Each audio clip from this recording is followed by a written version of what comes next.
श्री गुरुभ्यो नमः। हरि ओम। ठीक है, तो आज अपन क्या पढ़ेंगे। अब अपन जो है विमान आर्ट को आगे कंटिन्यू कर रहे हैं, है ना। तो विमान आर्ट में हमने अभी तक जो पढ़ा वो ठीक है। आज अपन क्या क्या पढ़ेंगे। आज अपन जो है संधाय संभाषा क्या होती है वो समझेंगे, विग्रह संभाषा क्या होती है वो समझेंगे, ठीक है। और परिषद, जिस जिस जिस जिस परिषद में, जिस असेंबली में आप संधाय या विग्रह संभाषा करोगे, वो परिषद को आप कैसे परीक्षा करोगे ताकि आप जीत पाओ, ठीक है। और उसके बाद भाई जिस परिषद में आप संधाय या विग्रह संभाषा करोगे, उस परिषद के अंदर आपको जो बात करनी, जो वाद करना है, वो वाद करने के 44 रास्ते, जिनका हमें ध्यान रखना है कि कौन से हमें हमारे बेनिफिट के लिए यूज करने हैं और कौन से जो है जिनका हमें ध्यान रखना है कि ये हमें अवॉइड करने हैं। तो हम 44 वाद मार्गों के बारे में डिस्कस करेंगे। डिस्कस भी नहीं करेंगे, सिर्फ हम आज लिस्ट देखेंगे क्योंकि बहुत सारे हैं। तो आज हम सिर्फ डिस्कस करने की बजाय सिर्फ लिस्ट देखेंगे और एग्जाम पॉइंट ऑफ व्यू से उन 44 में से, क्योंकि बहुत सारे हो जाएंगे, तो हम पहले कंक्लूड करके हाईलाइट करके वो टॉपिक्स को या वो बातों को रट्टा मारेंगे कि जो बातें तो रटनी ही है, जिनको हमने रटना ही, ठीक है। तो वो हम जो है आज डिस्कस कर लेंगे कि 44 वाद मार्गों में से कौन कौन सी हैं जो हमें रटनी है, ठीक है। चलो अब स्टार्ट करते हैं। सबसे पहले हम समझते हैं कि संधाय संभाषा क्या है, ठीक है। तो बोलता है ज्ञान विज्ञान वचन शक्ति ही अकूपनेन प्रिय संभाषेन, ठीक है। क्या बोल रहा है, संधाय संभाषा वो संभाषा होती है कि मान लो मैं और आप हैं, ठीक है। तो हम दोनों आपस में बात कर रहे हैं, लेकिन हम लोग जो है अपने अपने टॉपिक के हिसाब से ज्ञान और विज्ञान से परिपूर्ण है। हमें बोलने की और आंसर देने की दोनों की स्ट्रेंथ है, यानी वचन और प्रतिवचन करने की हमारे पास शक्ति है। हम गुस्सा नहीं करते जो हम बात कर रहे हैं एक दूसरे से, अपनी बातों को मनवाने की कोशिश कर रहे हैं, या हम किसी बात के बारे में कह रहे हैं तो हम गुस्सा नहीं कर रहे, अकोपनेन। और तीसरा बोल रहा है प्रिय संभाषण। आप अब जो भी बात कह रहे हो उस बात को एग्रेसिव नहीं होके कहोगे तो फिर कैसे कहोगे, प्रिय संभाषा से कहोगे। तो इसे हम कहते हैं प्रिय संभाषण। तो संधाय संभाषा में जो व्यक्ति बैठे हैं या जो बात कर रहे हैं उनके गुण क्या होने चाहिए भैया, ज्ञान विज्ञान वचन प्रतिवचन शक्ति अकोपनेन प्रिय संभाषण। अब इससे होता क्या है, तो संधाय संभाषण की अच्छी खास बात यह है कि भैया जो इस तरीके की हमारी संधाय संभाषा है वो ऐसी ऐसी संभाषा है जिसमें हम ना कभी अविज्ञान की वजह से मोह में नहीं आक्रांत होते, हम अपने ईगो में नहीं जाते। जबकि हम जिस बात को सिद्ध करने की बात कर रहे हैं, हम सब लोग मिलकर के कोलैबोरेट करके उस एक अंत तक पहुंचने की, एक कंक्लूजन तक पहुंचने की कोशिश करते हैं। हम किसी एक बात पे अड़ते नहीं है कि जस्ट बिकॉज मैंने कोई बात कह दी या मैंने कोई बात पढ़ी है तो वो ही सही होगी, इस तरीके की अकड़न हमारे साथ नहीं होती। तो हमारी बुद्धि खुली होती है इस ज्ञान और विज्ञान की वजह से। तो इसलिए क्या बोलता है यहाँ पर, ये बोलता है न च मोहात एकांत ग्राही स्यात्। ऐसी संभाषा जिसमें मोह के कारण एकांत ग्राही नहीं होते हैं हम लोग, ठीक है। तो क्यों क्यों नहीं हो रहे, क्योंकि मोह क्यों आता है, अविज्ञान की वजह से, ठीक है। तो अगर क्वेश्चन आए कि न च मोहात एकांत ग्राही स्यात् किस संभाषा के लिए बोला है, तो आंसर इज संधाय संभाषा, ठीक है।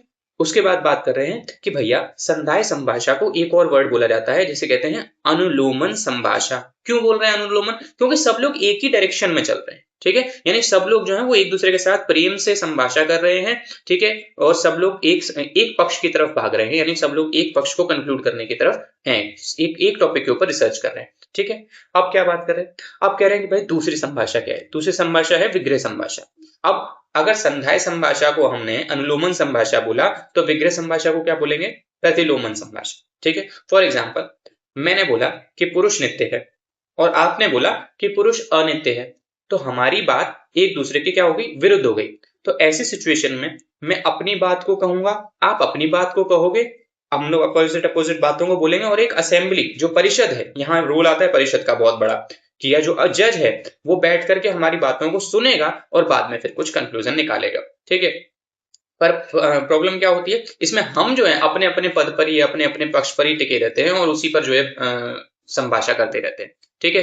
तो आपको विग्रह संभाषा अगर जीतनी है तो यहाँ एक बहुत अच्छी लाइन लिखता है, बोलता है तस्मात् परीक्षाम अभी प्रशंसन्ति कुशला। यानी कुशल वैद्य वो होता है जो भैया, या कुशल वैद्य जो होते हैं वो प्रशंसा करते हैं कि भाई आप वैद्य से संभाषा करने जा रहे हो और अगर अपनी बात को जीतना चाहते हो तो पहले परीक्षा कर लो, अपने पर की परीक्षा कर लो, जान लो कि उसके क्या गुण और दोष हैं, उसके उसके गुण और उसकी क्वालिटीज और वीकनेसेस क्या हैं, और अपनी क्वालिटीज और वीकनेस को भी जानो, ताकि आप अपनी क्वालिटीज को तो एक्सप्रेस कर पाओ, उससे जीत पाओ, और अपनी जो वीकनेसेस हैं उन वीकनेसेस को एक्सपोज मत होने दो। अगर एक्सपोज होने दोगे गड़बड़ हो जाएगी कहानी। ठीक है, तो अब बात करते हैं भैया, हमने संधाय संभाषा समझ ली, विग्रह संभाषा समझ ली। अब अगर मैं और आप बात कर रहे हैं, बोल रहे हैं, तो हमने चरक विमान फर्स्ट में जब आहार विधि विधान पढ़ा था, वहां एक वर्ड पढ़ा था कि न अति जलपात, बहुत बोल बोल करके खाना नहीं चाहिए। तो वहां से हमने एक वर्ड सीख लिया था संस्कृत का, दैट इज जलपन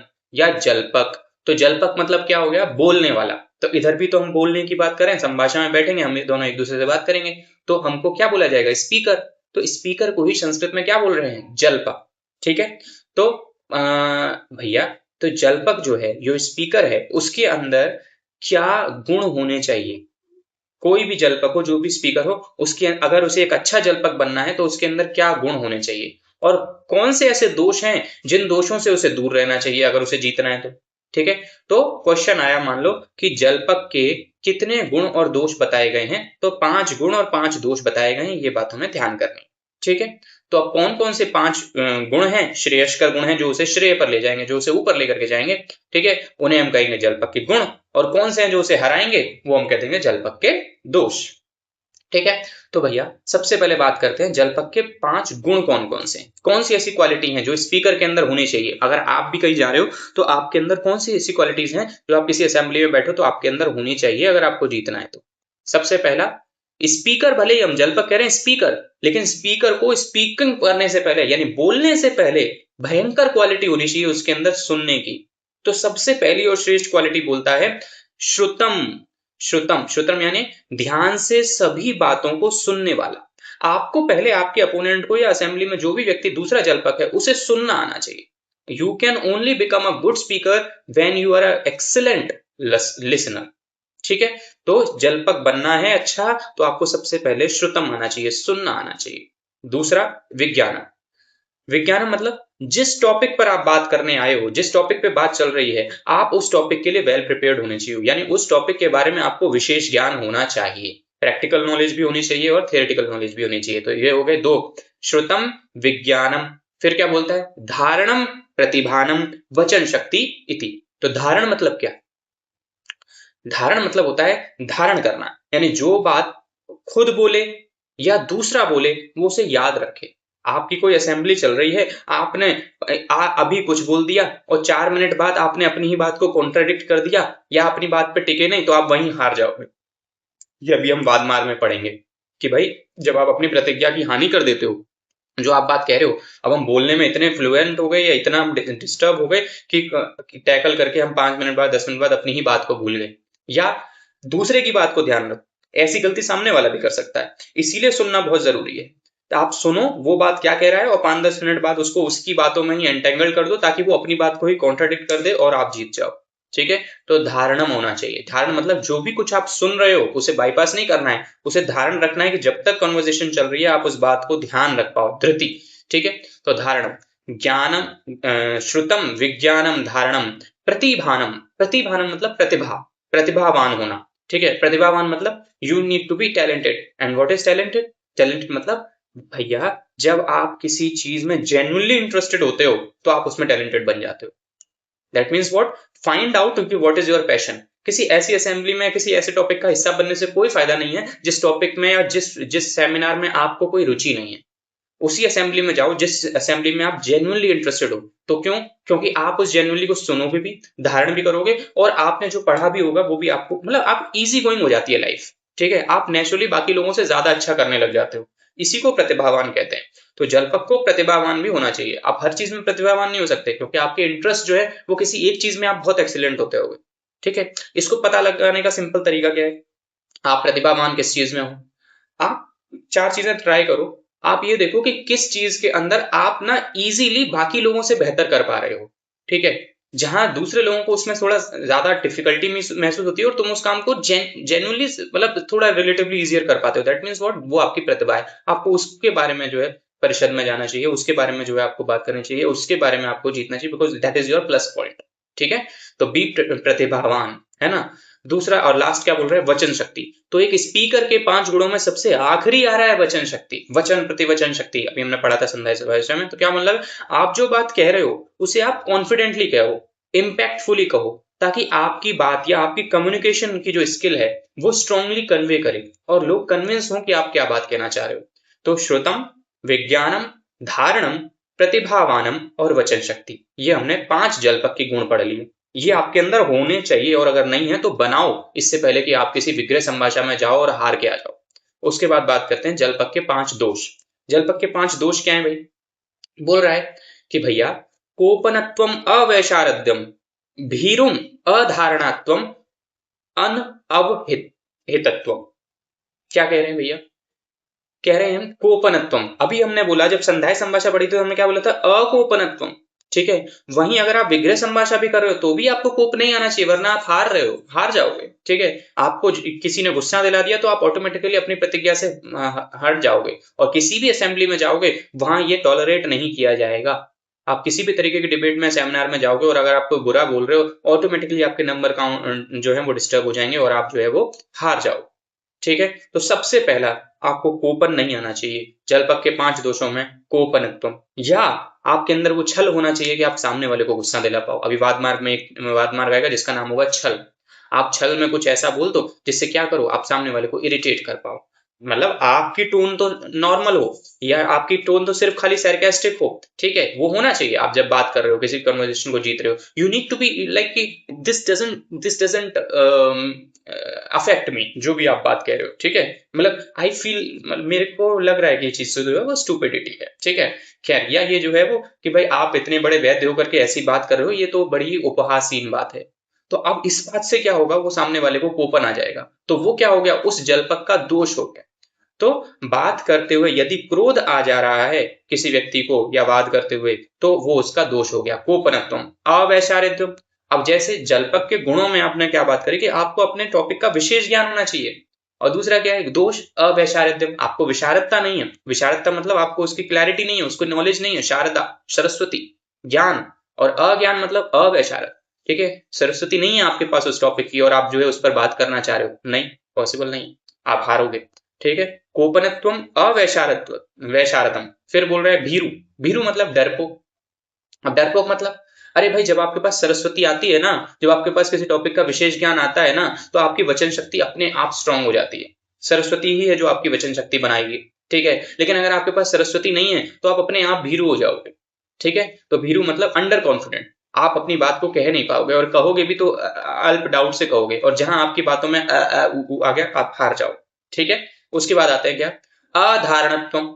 अब जिस तरह से हमने गुणों में पढ़ा था कि धारणम करना आना चाहिए, ताकि आप क्या समझ पाओ, अपनी बातों को याद रख पाओ और सामने वाले की याद रख पाओ, ताकि उसको एंटेंगल्ड करके उसकी बात से कॉन्ट्राडिक्ट करवा दो, और खुद की बात को ध्यान रख पाओ, ताकि तुम दृढ़ता से अपने टॉपिक पर ही रुके रहो।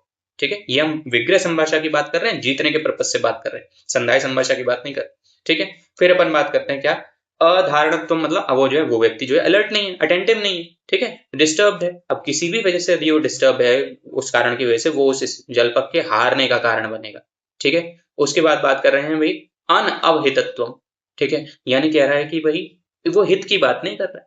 ठीक है, वो अपने हित को नहीं जानता कि मेरे लिए हित कर क्या है। तो इस तरीके से हमने 5 गुण और 5 दोष पढ़ लिए जलपक के, स्पीकर के। अच्छा जलपक बनना है तो ये 5 गुण आपके अंदर होने चाहिए और 5 दोष नहीं होने चाहिए। तो कितने जलपक के गुण और दोष बताए? 5। ठीक है, अब नेक्स्ट क्या बात कर रहे हैं, नेक्स्ट बोल रहे हैं कि भैया परिषद। अब हमने संध्याय संभाषा पढ़ ली, विग्रह संभाषा पढ़ ली, जलपक के 5 गुण और दोष पढ़ लिया। अब परिषद की परीक्षा कैसे करेंगे? ठीक है, आपने अपने पर के गुण दोषों की परीक्षा करने के बाद आपने जान लिया कि मैं जिससे डिबेट होने वाली है, जिससे मैं बात करने वाला हूँ, ठीक है, वो बंदा जो है वो किस टॉपिक की एक्सपर्टीज है। उसके रिज्यूमे देख लिया आपने, उसका लिंक्डइन देख लिया, उसके बारे में छान लिया। ठीक है, तो आपको उसके गुण दोष पता कर दिए। ठीक है, अब आपको अपने लेवल पर पता चल जाएगा कि वो आपसे मतलब स्ट्रेंथफुल है, आपसे ज्यादा अच्छा है, जेन्युइनली पता चल जाएगा, या वो आपसे अच्छा नहीं है, या वो आपके बराबर है। ठीक है, तो 3 प्रकार आपको समझ में आ जाएंगे आपके अपोनेंट के, आपको सामने वाले के गुण दोषों की परीक्षा करते हो। पता कर लो कि उसके अंदर कोई दोष तो नहीं है। कौन से वाले दोष? कोपनत्वम, अधारणत्वम, अवहितत्वम, अवैचारिकत्वम, वो पता कर लो किस टॉपिक के बारे में उसे नॉलेज नहीं है। अगर आपने उसके दोष पता कर लिए कि उसे किस टॉपिक के बारे में नॉलेज नहीं है, अवैचारिक क्या है, वो किस टॉपिक के बारे में अविशारद है, तो जब आप उससे बात करने जाओगे तो जाने या अनजाने में, ठीक है, आप उस डिबेट के अंदर, चाहे डिबेट का टॉपिक कुछ भी चल रहा हो, आप अचानक से उसको रिलेटेबल बना दो, जो चीज उसे नहीं आती है उस चीज को उसका कंटेक्स्ट ला दो, तो वो नहीं बोल पाएगा। ठीक है, ये फायदा होता है कि आपको पर की जो है परीक्षा करना आना चाहिए। तो पहले बोल रहा है कि भैया आपका पर उसके इन्हीं गुणों के बेसिस पर डिसाइड होता है कि भैया कि जो वो व्यक्ति है वो आपसे बढ़िया है, बेकार है या बराबर है। ठीक है, तो 3 प्रकार के जो पर होते हैं, ठीक है, अब क्वेश्चन आएगा अगर पेपर में कि जो 3 प्रकार के पर हैं, प्रवर पर, अवर पर और सम पर, ठीक है, वो किस बेसिस पर डिसाइड किए जाते हैं? आपके पर के गुण के आधार पर, या उसकी जाति के आधार पर, या धर्म के आधार पर। तो कोई भी व्यक्ति जो आपके सामने बैठा है वो उसकी जाति के आधार पर प्रवर या अवर नहीं होगा, वो उसके गुणों के आधार पर होगा, ये चरक कह रहे हैं। तो ये बात याद रखनी है लाइफ में भी। तो क्या श्लोक है, मैं श्लोक पढ़ देता हूं ताकि ये चीज ध्यान रहे। तत्र त्रिविधम परः संपद्यते, प्रवरः प्रति अवरः समो वा गुण विनिक्षेपेत, न तो एव कास्येपेन, यानी कहने वाले कि किसी की कास्ट के ऊपर नहीं है ये, ठीक है, वो उसके गुणों के बेसिस पर, गुण की निक्षेपित यानी गुणों के निष्पक्ष होने की वजह से, गुणों की वजह से जो व्यक्ति है उस वो डिसाइड करेगा कि वो आपसे प्रति अवर है या सम है या अवर है। ठीक है, चलो अब बात करते हैं क्या, जब विग्रह संभाषा का आप फाइनल कर लिए कि भैया कि मुझे इस टॉपिक पर इस अपोनेंट से बात करनी, तो आपने अपोनेंट या अपोनेंट को क्या बोलते हैं, पर के गुण दोष की तुलना कर ली। ठीक है, और अब आपको आइडिया लग गया कि वो किस लेवल का है। अब उसके लेवल का हमें पता क्यों करना है, क्योंकि औकात के हिसाब से संभाषा की जाती है। ठीक है, तो संभाषा करने से पहले ये भी परीक्षा कर लो कि जो लोग, ठीक है, जो लोग आपके आसपास बैठे हैं, ठीक है, या जो लोग असेंबली हैं, क्योंकि आप 2 अलग अलग टॉपिक के ऊपर बात कर रहे हो तो वो असेंबली डिसाइड करेगी कि आप जीतोगे या हारोगे। ठीक है, तो आपको उस असेंबली के बारे में भी पता कर लेना चाहिए।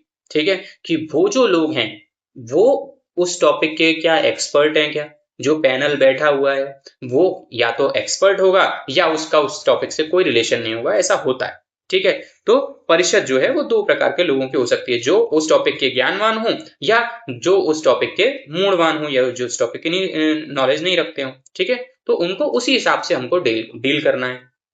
ये तो हुआ उनकी नॉलेज के हिसाब से। अब उनका आपके ऊपर पर्सनल रिलेशन कैसा है। ठीक है, दैट मीन्स व्हाट, कि भाई वो जो आपकी जो परिषद है, वो परिषद के पैनल जो हैं वो आपके कोई जानकार हैं, आपके दोस्त हैं, आपके लिंक्डइन के कनेक्शन में हैं, या उन्होंने कहीं से आपके इन्फ्लुएंस में आपके हितकर जानकर हैं। दूसरा, कहीं ऐसा तो नहीं उन पैनलों में कोई ऐसा बैठा हो जो आपके एंटी है। ठीक है, या कोई ऐसा जिसे जो ना आपको जानता है ना आप उसको जानते। ठीक है, तो आपको पता करना है कि आपके जो परिषद में पैनल बैठा है, भले वो ज्ञानवान हो आपके टॉपिक के या मूर्ख हो, पहले तो ये पता कर लिया, और फिर भाई वो आपके प्रति क्या है, आपके प्रति सुहृद है, उदासीन है या प्रतिनिविष्ट है। सुहृद मतलब जो आपके हित में रिजल्ट दे सकता है, आपका दोस्त बन सकता है, दूसरा जो आपके एंटी हो सकता है, और तीसरा जो आपके न्यूट्रल है। ठीक है, अब मान लो क्वेश्चन आया पीजी में कि भाई परिषद कितने प्रकार के होते हैं, तो परिषद 2 ही प्रकार के होते हैं। ठीक है, कौन से, अगर कुछ सिंपल क्वेश्चन बोला तो 2 प्रकार के परिषद होंगे, ज्ञानवान परिषद और मूर्ख परिषद। ठीक है, और अगर पूछ ले कारण के भेद से परिषद कितने प्रकार के हैं, तो कारण मतलब क्या जरिया है उस परिषद को फाइंड आउट करने का, तो जरिया मतलब हमारे प्रति उनका क्या भाव है। तो कारण भेद से या कारण विभाग से परिषद कितने प्रकार की, 3 प्रकार की, सुहृद, उदासीन और प्रतिनिविष्ट। ठीक है, अगली बात क्या बात कर रहे हैं कि भैया एक बात बताओ, क्वेश्चन है कि कौन सी परिषद में इन्वॉल्व नहीं होना चाहिए। आप एक बात बताओ, आप बहुत ज्ञानी हो, आपका नॉलेज जो है वो सामने वाले आपके पर से भी जो है वो अच्छा है, आप प्रवर हो, आपने तुलना करके देख ली, लेकिन जो असेंबली में आप गए हो, ठीक है, वो असेंबली जो है वो आपके प्रतिनिविष्ट है, तो कैसी परिषद में इन्वॉल्व नहीं होना चाहिए। आंसर, प्रतिनिविष्ट परिषद में आपको जाना नहीं चाहिए, क्योंकि आपको बिना बात का अपयश मिलेगा और आपका ही कॉन्फिडेंस खराब होगा। जहां आपका पैनल आपको नहीं जानता है तो भी बहुत अच्छी बात है, और आपके फेवरेबल लोग बैठे हैं तो भी बहुत अच्छी बात है। लेकिन अगर आपका सारा पैनल ही दुश्मन है, ठीक है, या ज्यादातर लोग आपको जो है पसंद नहीं करते, वो जानबूझ करके आपको जो है वो हराने की कोशिश करेंगे, या वो किसी तरीके से अगर दूसरे के फेवरेबल ज्यादा है, कास्ट की वजह से या किसी भी वजह से, अब आपको वो बात पता चल गई है, तो आप छोड़ दो उसे। ठीक है, तो क्या बोलता है, तत्र प्रतिनिविष्ठायाम परिषदम ज्ञान विज्ञान वचन शक्ति प्रतिवचन शक्ति संपन्नायाम वा मूढ़ायाम न कथंचित केनचित सह जल्प विधीयते। ऐसी परिषद जिसमें तुम्हारे शत्रु हों, फिर चाहे वो ज्ञानवान परिषद के हों चाहे मूढ़ परिषद के हों, उस संभाषा में कभी इन्वॉल्व नहीं होना चाहिए। खत्म। आपको ये प्रयास करना है कि कैसे आप एक उदासीन परिषद को भी अपना सुहृद परिषद बना लो। ये आपका जो है इंटेंशन होना चाहिए।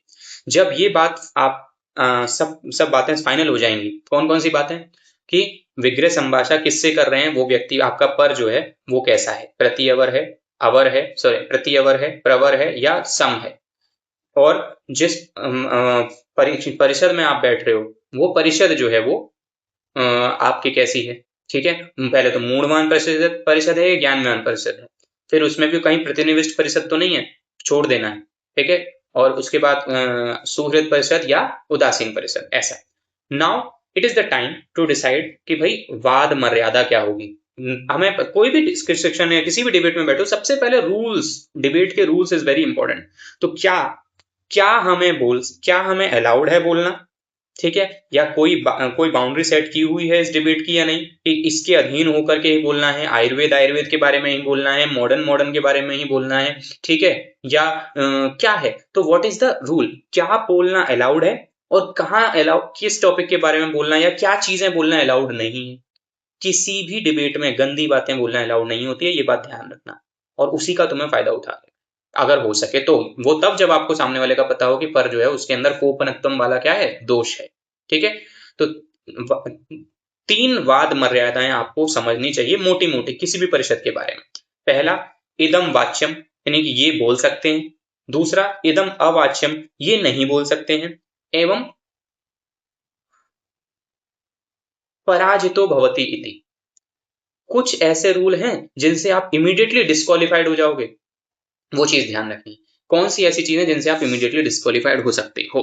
ठीक है, कोई डिबेट चल रही है, आपने कप फेंक के मार दिया आपके अपोनेंट पे, तो ये क्या है, ये तो इमीडिएट, इससे कोई फर्क नहीं पड़ता आप कितने ज्ञानवान थे, कितनी अच्छी नॉलेज थी। ठीक है, अगर आपने गुस्सा कर दिया, कुछ एक्शन ले लिया, डिस्क्वालिफाइड, इमीडिएट डिस्क्वालिफाइड। तो 3 चीजें ध्यान रखनी है, क्या बोल सकता हूँ, क्या नहीं बोल सकता हूँ, और किन चीजों से हार सकता हूँ।